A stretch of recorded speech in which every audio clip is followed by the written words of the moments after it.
The wetlands of Nebraska are a strange place. I'm talking acres of swampy, sparkling pools of water, surrounded by tall, craggy grass. Now these spots of liquid have an extra twinkle, because they're full of salt. They're called saline wetlands. There are salt flats too, dried out swaths of dirt with a crystal crust. It's easy to believe that in some of these salty pastures there's magic, the good and the bad. I'll get to that in a minute. First, I want to tell you about the last time I visited that state.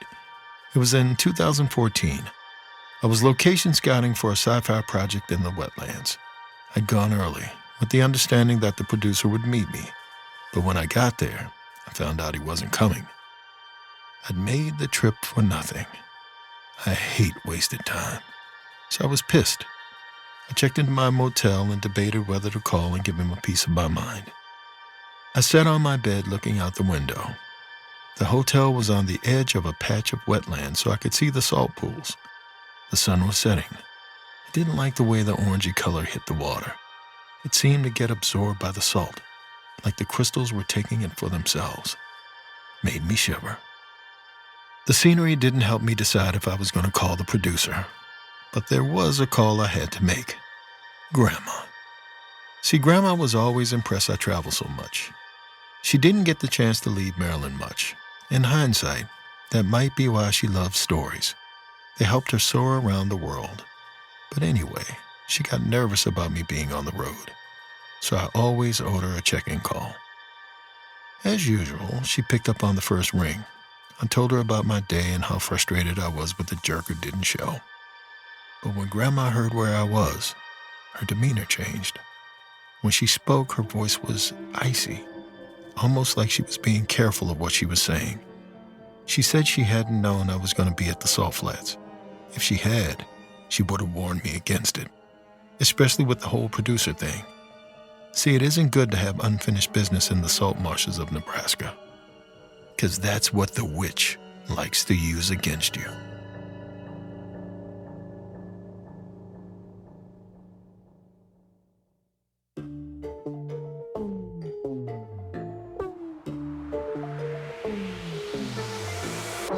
You're listening to Run, Fool! I'm Rodney Barnes, and this is episode 52, The Salt Witch.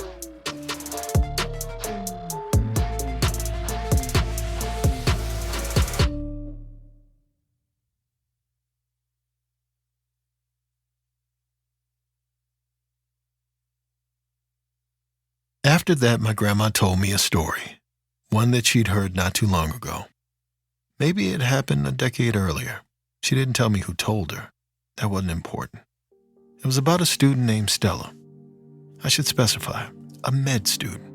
That detail's important because it's why she left her tiny Nebraska town to go to school in Chicago. But this story begins when Stella was on her way back home.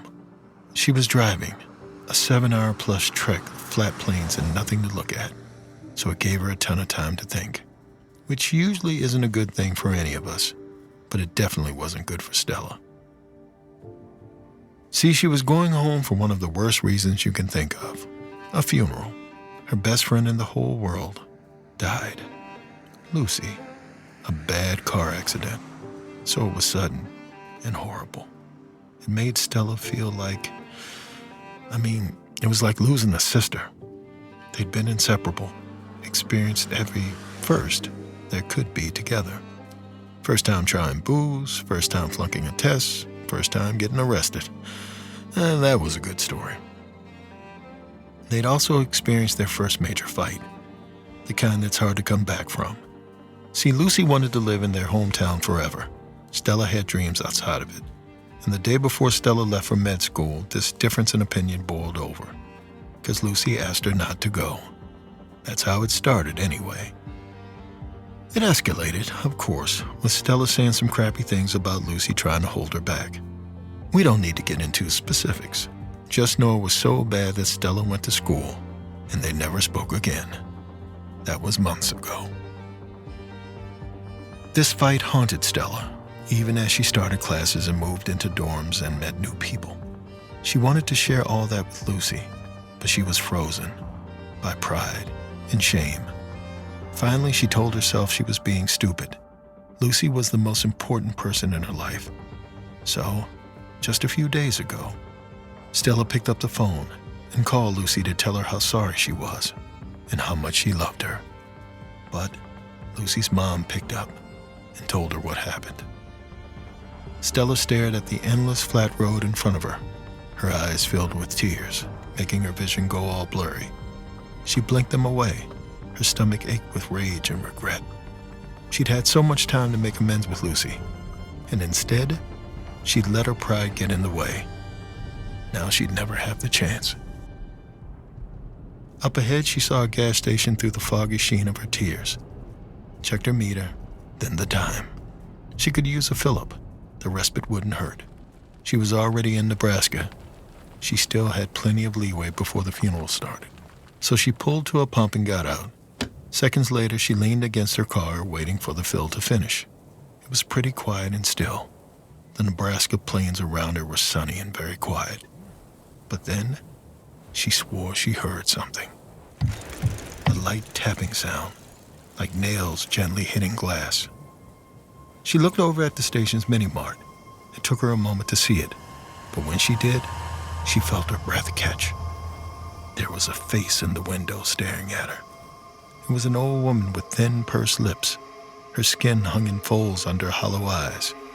She wore a gas station uniform, which felt strange, because it was some modern-day mobile getup, but her face looked like it was ancient, from another malignant time. As she stared at Stella, she smiled. Her grin spread her wrinkled cheeks like a curtain being drawn. Then she raised a hand. Her gnarled, long fingers hit the pane. Tap, tap, tap. The pump let out a loud clap. It was finished. Stella flinched and looked at it. When she glanced back at the mini-mart, the woman was gone. Stella shivered. There were always so many weirdos along this highway. Even so, something about the woman unsettled her. So she got in the car pretty quick after that and hit the road once again. Not to sound like a broken record, but she kept driving and driving. Look, as someone who's driven around this country more times than I can count, let me tell you, there's something intoxicating about the repetitive boredom of a drive. Because when it's just you, all you got is your thoughts. They go round and round, ruminating on the thing that's weighing on you the most. In this case, all Stella could think about was Lucy. Lucy, Lucy, Lucy. Her spiky pixie cut, her big old eyes, the way her nose scrunched up when she was about to cry. Lucy's face swirled around in her mind, making her head spin again, which is maybe why it wasn't long before she needed a break again. So when she saw a highway diner, she pulled over and hustled in to order a turkey club. It was a cute place, a true classic, red booths and waitresses in white aprons. Stella slid into a seat and picked up a laminated menu. It hadn't been replaced in a while. There was a gummy sheen all over it from years of spills. The edges curled. Stella winced as she touched the sticky plastic. She looked for a napkin, but there weren't any at the table. She reached into her pocket to see what she had, and her heart skipped a beat. See, she hadn't worn this jacket in a long time, not since her and Lucy had gone to the mall and burned some money on matching headbands from Claire's. They were the stretchy kind that made an indent in your hair. Lucy thought it made her head look big, so she gave hers to Stella. And there it was. Lucy's headband was in her pocket, one of the last tokens she had of her best friend. She stared down at it, letting the glittery band catch the light. Stella felt the waitress approached and looked up. Her mouth went dry, and she suddenly couldn't catch her breath. She'd seen this waitress before. Those thick, heavy wrinkles and small, beady eyes had stared at her from the window of a gas station. It was the same woman, now wearing a waitress uniform with a notepad in hand. Here's the thing. When Stella blinked, the woman's face changed. Her wrinkles smoothed and her eyes widened. Soon she wasn't an old lady anymore, but some teen with acne and a gum-smacking problem. And Stella was stunned. Her mouth sort of hung open. The teen asked her what she wanted, sounded impatient about it too. But Stella wasn't hungry anymore. She felt sick, actually. So she slid back out of that booth and hurried to her car outside. Once Stella was on the road again, she felt her chest get tight. As she mulled over what had happened, she was grieving. So it made sense when she wasn't thinking straight. But why was she imagining some old lady? Stella tried to focus on the road. She was almost there. The sun was heavy in the sky, late afternoon heading to evening. She'd get there right when the funeral started. As she stared out the windshield, she realized she was coming up to the saline wetlands. They were on the outskirts of their hometown. A small preserve butting up against some residential streets.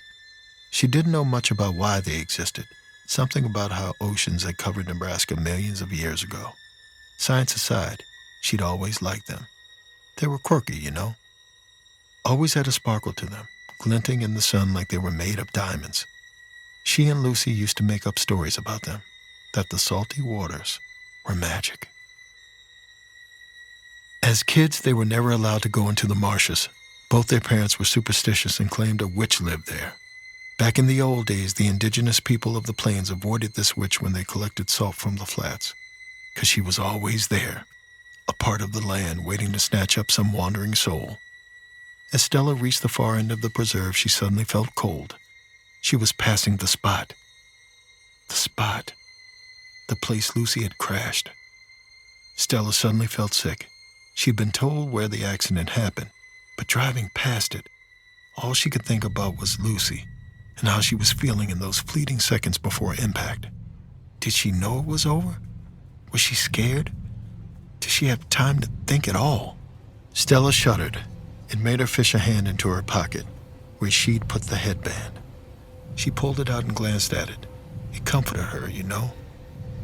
'Cause it was a time before the horror, when they were just Lucy and Stella. Stella tucked the headband away, then looked back at the endless, lonely road. A hunched-over figure stood in her path. Not just any figure. Stella's headlights instantly revealed their wretched identity. It was the old woman, the one from the diner and the gas station. She stood with her ancient arms stretched out, wide as can be, like she was welcoming Stella home.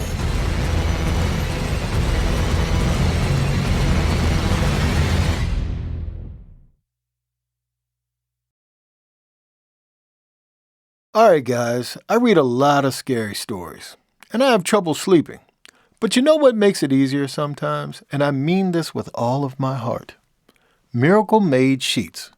The comfort, the cooling, that feeling of serenity, it helps me sleep like a baby. Scary stories be damned.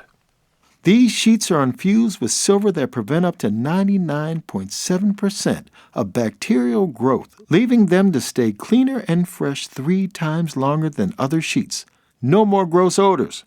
Miracle sheets are luxuriously comfortable without the high price tag of other luxury brands and feel as nice, if not nicer, than sheets used by some 5-star hotels. Go to trymiracle.com/run to try Miracle Made sheets today. And whether you're buying them for yourself or as a gift for a loved one, if you order today, you can save over 40%. And if you use our promo RUN at checkout, you'll get 3 free towels and save an extra 20%. Miracle is so confident in their product, it's backed with a 30-day money-back guarantee. So if you aren't 100% satisfied, you'll get a full refund. Upgrade your sleep with Miracle Made. Go to trymiracle.com/run and use the code RUN to claim your free 3-piece towel set and save over 40% off. Again, that's trymiracle.com/run to treat yourself. Thank you, Miracle Made, for sponsoring this episode. Hi there. I want to tell you about a podcast I think you'll like. It's called These Woods Are Haunted from Travel Channel. On These Woods Are Haunted, hear true stories from people whose wilderness adventures were cut short by terrifying and unexplained phenomena. On one episode in the woods of Montana, a man feels like he's being watched as his surroundings fall quiet. Then, off to the side, he sees a creature with a hollowed-out deer skull over its face. In another episode, a mother-daughter hike takes a dark turn as the two women are chased down a mountain by a sinister creature. Behind every snap of a twig, rustle of leaves, could be a creature lying in wait, stalking your every move.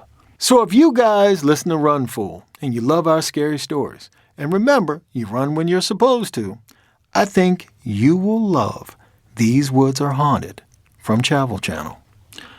When you're in the woods, you're never truly alone. Listen to These Woods Are Haunted wherever you get your podcasts. Stella's instincts kicked in. She grabbed the wheel and pulled. The car shot to the right and barreled straight into a saline pond. The tall weeds thwacked the car. A wall of water rose up to slam against the windshield before the nose of her car shot downwards and plunged into the muddy bottom of the pond. Stella's head smacked the wheel. She blinked against the stars that swam before her eyes. A look around told her things weren't great. The front of her car was submerged in a saline pool. Sparkling crystals of salt clung to her windshield, glinting in the orange dusk light. She tried to reverse, but the wheels just spun uselessly. Stella groaned, touched her head where she'd hit it. There was no blood, which was good, but it was tender. She could already feel a lump forming. Before she could decide what to do, she heard something. Voices. It sounded like 2 people fighting. 2 women. Stella looked towards the noise. The wetlands surrounded her. Tall weeds rose up around sporadic puddles of water. The flat plain beyond was peppered with drier areas, where banks of salt lay, soaking up the dwindling sun. At least a mile away, a cluster of trees hedged the whole area, a sort of natural fence. There were no people, though. The voices got louder. Then, one of them screamed. Stella unbuckled her seatbelt and scrambled out of her car to investigate. I wouldn't do it. But for Stella, it was one of those moments that you can't put into words. She knew in her heart that there was something familiar about that scream. It goaded her, tickled the back of her mind, and made her whole body break out in goosebumps. Like I said, I wouldn't do it. But for Stella, at that moment, stepping out of that car was the only thing she could do. Soon as she was out, a wind swept through the marsh. She hugged herself against the chill as she looked around for the source of the scream. Then she saw it, behind a cluster of tall grass. 2 shadows moved, their limbs intertwined. At first, Stella thought they were dancing. Then she realized one of them was strangling the other. The wind tore through the flats again. This time, it moved the tall grass to the side and gave Stella a peek at the feuding figures. She saw the aggressor first, which made her sick. 'Cause she recognized her. She'd seen that face all day. First at the gas station, then at the diner, then in the middle of the damn road. It was the old woman. The thinning cheeks were sucked in, her mouth in a pucker. Her eyes glinted with some kind of deep, visceral rage as she strangled the life out of... Oh God. Stella felt the bottom drop out of her world. 'Cause the old lady's victim wasn't just familiar. Her victim was the whole reason Stella was back in this godforsaken place. It was Lucy. Stella's best friend in the whole world was lying just a few feet away, being strangled by an old crone, even though she was supposed to already be dead. Stella ran forward, arms outstretched. She didn't have time to debate the impossibility of what she was seeing. All she knew was that she had to get to her best friend before Lucy got killed again. Stella heard her boots splash in the mud. Her fingers hit the tall grass as she pushed it to the side. The wind whipped at her neck, like it was nudging her forwards to her destination. And then, she was there. But Lucy and the old woman weren't. Stella looked around. She was standing at the exact spot where she'd seen Lucy being attacked. But it was empty. She didn't hear her anymore either. It was almost like... Stella closed her eyes. Crap. She realized what was happening. She'd hit her head when she crashed. Obviously, it had been harder than she thought because she was imagining all kinds of stuff that wasn't there. There was never a fight. The old woman had never reappeared to attack her dead best friend. It was so ridiculous Stella couldn't believe she'd bought it in the first place. She needed to get back to the road. There was a cluster of houses on the edge of the wetlands. She could call for help. When she checked her watch, she winced. The funeral service had started. She was missing it. The realization made her eyes fill with tears. Her last opportunity to say bye to Lucy was gone. Stella trudged back to her car, head down, fists clenched. She was so wrapped up in missing the funeral, she almost didn't realize she'd been walking for a long time. She looked up. It was fully night now. The moon was bright and blue, so Stella could see that the road was nowhere in sight. She was dead in the middle of the wetlands. Pools of salty water lay glistening around her. It was disorienting, because she knew she'd been walking in the right direction, but it seemed like she'd managed to get lost. A second later, all thoughts of the road flew out of the window, because there was a figure standing by a large saline pool. The water sparkled in the moonlight, which backlit her, so Stella could only make out a silhouette. But she knew who it was. She could see the spiky hair, the lanky shape of her body. It was Lucy. Stella closed her eyes, then opened them. Lucy was still there. She blinked again, still there. Then, Stella let out a shocked, overjoyed laugh. However impossible it was, Lucy was standing just a few yards away. Stella raced towards her friend, calling out her name, arms outstretched. But by the time she reached her, Lucy disappeared. Stella whipped around, sure that Lucy had hit or something. Then she saw something move in the pool. She leaned over the side. The moon lit up the surface like glass. It was so vivid that Stella could see her own reflection, clear as day. As she stared at herself in the water, her face suddenly changed. Her eyes got bigger, her eyebrows thicker, her face rounder. Stella gasped. Her reflection had become Lucy's face. But Lucy looked worried. No, scared. She was mouthing something. It took Stella a minute to realize what it was. When she did, she went cold with dread. Lucy was telling her to run. Before Stella could move, a hand shot through the surface of the water. From somewhere deep below, gnarled finger grabbed Stella's shirt and yanked her in.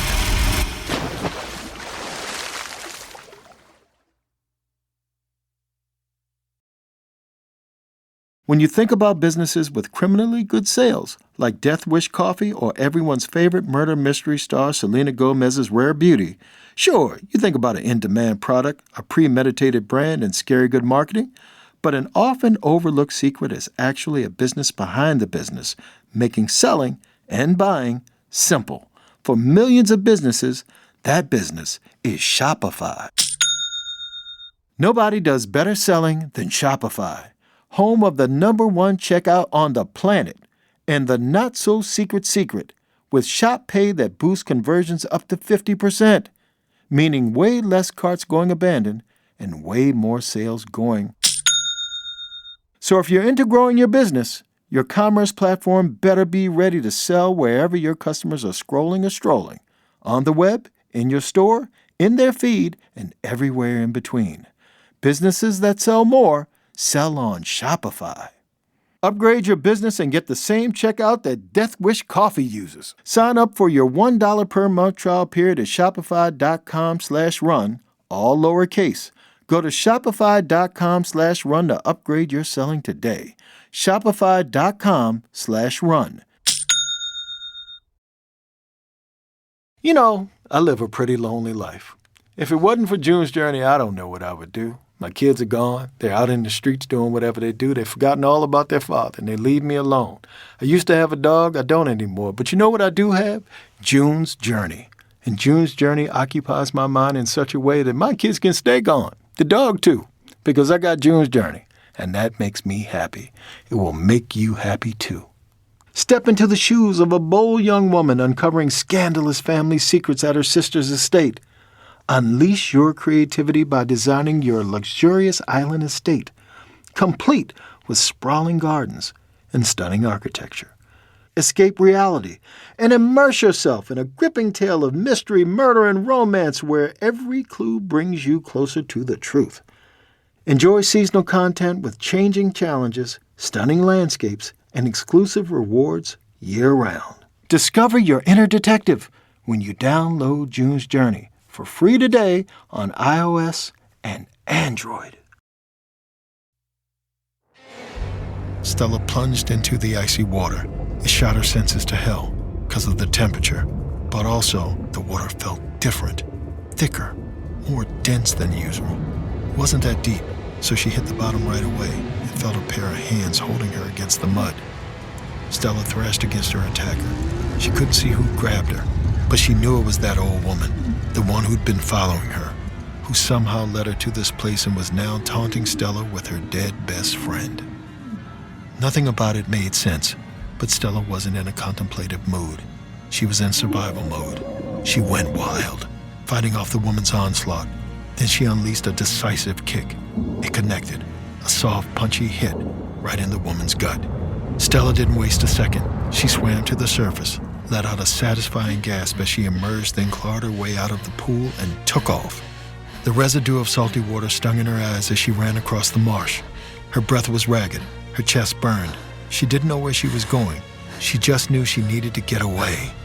Then she heard feet pounding the sticky marsh behind her. She turned and met Lucy's eyes. Her friend said nothing, but her expression was drawn and worried, like she felt helpless. Her nose scrunched, and Stella knew she was about to cry. Stella reached for her, but Lucy vanished, and Stella pitched forward. She landed in a bank of salt. The crystals fell around her like sand. She immediately got to her feet, but fell again. She looked behind her. The old woman had a hold of her ankle, although Stella knew she shouldn't call her just an old woman anymore, because she knew this was the old crone her parents had warned her about, the Salt Witch, who lurked in these lands, ready to inflict horror, and right now, ready to kill Stella.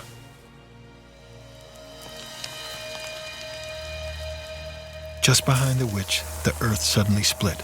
A ragged crack opened, and the salt poured into the gap like a waterfall, flowing down into the deep, pitch-black interior.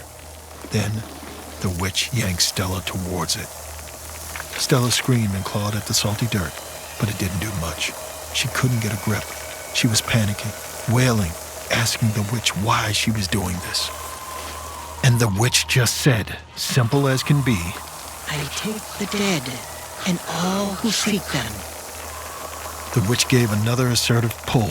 Stella's nails raked the ground, trying like hell to stop her descent into the bowels of the earth. Then something caught her eye. A sparkle. Not the glare of salt this time. It was the headband. The one that Lucy had given her forever ago, that she kept in her pocket. It must have fallen out when she hit the ground. Stella didn't really have a plan. All she knew was that the headband was all she had left. She grabbed it, turned around, and locked eyes with the old witch. The salty crone's beady gaze mocked Stella as she yanked her ankle again. And Stella let go of the ground. She allowed herself to get pulled towards the witch. Once she reached her, Stella lunged. She wrapped the headband around the old witch's neck and twisted till it was taut. Then she pulled. The witch tried to scream, but it stuck in her throat, held there by the vice-like grip of one of Claire's finest accessories. Stella pulled and pulled. She gritted her teeth. Her muscles ached. Her teeth clenched. The witch choked and gasped and made the most sickening sound Stella had ever heard. But Stella didn't let go, because she'd let go before of Lucy, and it was the worst mistake she'd ever made. This was a second chance. People don't usually get those, and Stella wasn't going to let it slip through her fingers, even if she had to kill some ancient salty witch to do it. Her arms burned. She could taste blood in her mouth and realized she'd bit her lip. Then finally, mercifully, she felt the witch stop fighting. Her old limbs went limp. Her body sagged, and when Stella let go, the witch's corpse fell back, slithering into the hole. Stella gasped and crawled away from the gap. Just as it closed up, salt poured into salt, filling in the crevice before her eyes until it was once again adrift on a plain, like nothing had happened there at all. Stella didn't linger. She jumped to her feet, Lucy's name on her lips, but her friend wasn't anywhere to be seen. Then she felt a light tap on her shoulder. She turned. Lucy. Her friend stood behind her, big eyes filled with worry. Stella swelled with hope. This was it. The witch was gone. The danger had passed. And now she could tell her friend everything. That there was an ache in her heart where Lucy had been. That school sucked without her there. That she missed her every day she'd been away. And most of all, that she was deeply, deeply sorry. But sometimes when you have too much to say, you don't know where to start. Stella just stood there, jaw hanging open, waiting for her tongue to start working. But it just hung there, thick and useless, tasting of salt and blood. Yeah, Stella just gaped at Lucy. The seconds ticked by, and she was silent, frozen. Lucy moved first. She stepped forward, wrapping her arms around Stella's shoulders and pulling her in tight. A hug. One that said more than words ever could. That Lucy held no hard feelings. She missed Stella too. Stella returned the hug. Tears poured from her eyes as she held her friend tight. Then she felt something that devastated her. Grains of salt. They poured over her arms, over her shoulders, down her back. Stella stepped away and realized Lucy had disintegrated. Her whole being had turned into salt. Stella looked at her hand as the white crystal slipped through her fingers, just like her chance at closure had. Stella closed her eyes. Lucy was gone. She'd never see her friend again. She'd never be able to tell her all the things she wanted to say. And so her heart would continue to feel this way. Heavy, deteriorating, an emotional cancer slowly eating her up. But Stella also wondered if the words had come, if she'd gotten to say all the things she wanted to, would it have mattered? She wasn't sure. Because when it came to fresh grief, there's not much that eases the searing pain it causes. Only time can do that. And with that thought, Stella felt the weight in her chest lighten, just a bit.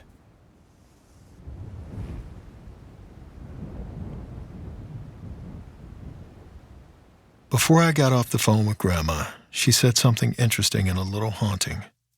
The salt witch is evil. She's trying to kill you, of course. But she also hides in one of the most sacred substances in existence, salt. Salt keeps meat edible. It can remove stains. It soothes stings and bites and rashes. It's a magical, resilient thing that prevents rot. The witch takes that sacred stuff and uses it against us. She uses your unfinished business to draw you into the wetlands and then rubs salt into your wounds. Only thing you can do? Don't let the things you seek consume you. Don't let the salt sting. Let it heal. I hung up with my grandma soon after that. I realized maybe telling off the producer wasn't the best idea. Because even if I did, it wouldn't change much. I'd still be there, in that hotel, staring out at the saline wetlands of Nebraska. And you know what? I was actually starting to enjoy the view.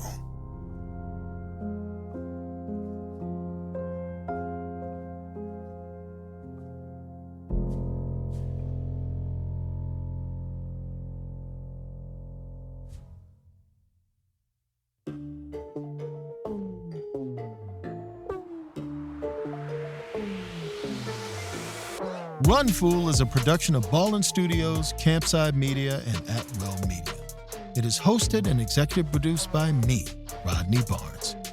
This episode was written by Kate Murdoch and produced by Abakar Adan and Lane Rose. Editing by Abakar Adan. Sound director, designer, and mixer is Kevin Seaman. Coordinating producer is Avery Siegel. And artwork by Jessica Clarkston-Kiner. Special thanks to Sequoia Thomas. Production support by Jeremy Bone and Cole Lacasio. Special thanks to our operations team, Doug Slavin, Ashley Warren, Sabina Mara, and Destiny Dingle. Executive producers at Ballen Studios are MrBallen, Nick Witters, and Zach Levitt. Executive producer at Will Media is Will Malnati. Executive producers at Campside Media are Matt Scher, Josh Dean, Vanessa Gregoriadis, and Adam Hoff. Thanks for listening, and see you next week.